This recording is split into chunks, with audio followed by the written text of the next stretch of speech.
अरे हे ठोकतात ते ऐका. विधानसभा निवडणुकीचा प्रचार आता संपलेला आहे. अंतिम टप्प्यातला देखील प्रचार संपलेला आहे आणि आज लांजा राजापूर मतदारसंघामध्ये अंतिम टप्प्यामध्ये जोरदार शक्ती प्रदर्शन किरण सामंत यांनी केलेलं आहे. किरण सामंत हे शिवसेनेचे उमेदवार आहेत.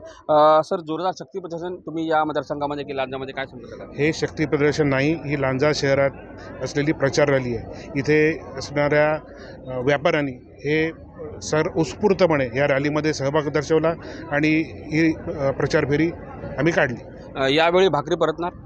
ह्यावेळी परिवर्तन होणार. ह्या मतदारसंघामध्ये जो विकास झाला नव्हता, हा भाग अतिशय दुर्लक्षित होता.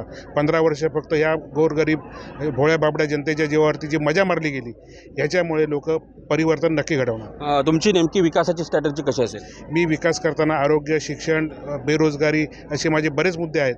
हे मी माझ्या वचननाम्यामध्ये दिलेले आहेत आणि हे वचननाम्यामध्ये असलेले मुद्दे मी पुढच्या 5 वर्षांमध्ये पूर्ण करून दाखवणार. निष्ठावानाचे नेहमी मुद्दा समोर होतो, लोकसभा असेल, विधानसभा असेल, नेमकं काय सांगा?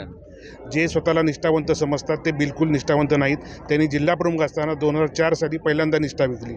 अशी ते आजपर्यंत 13व्या निष्ठा त्यांनी विकलेली आहेत. त्याची सर्टिफिकेट माझ्याकडे आहेत. नक्कीच निष्ठावान जे आहेत त्यांची सर्टिफिकेट माझ्याकडे आहेत असं सामंत यांनी म्हटलेलं आहे. अमोल काले, साम TV, लांजा, रत्नागिरी. देश विदेशातील प्रत्येक घडामोडींचे लाईव्ह अपडेट मिळवण्यासाठी आता साम टीव्हीच्या सर्व सोशल मीडिया प्लॅटफॉर्मला लाईक, फॉलो आणि सबस्क्राईब करा. तसंच सर्व नोटिफिकेशनसाठी बेल आयकॉन प्रेस करायला विसरू नका.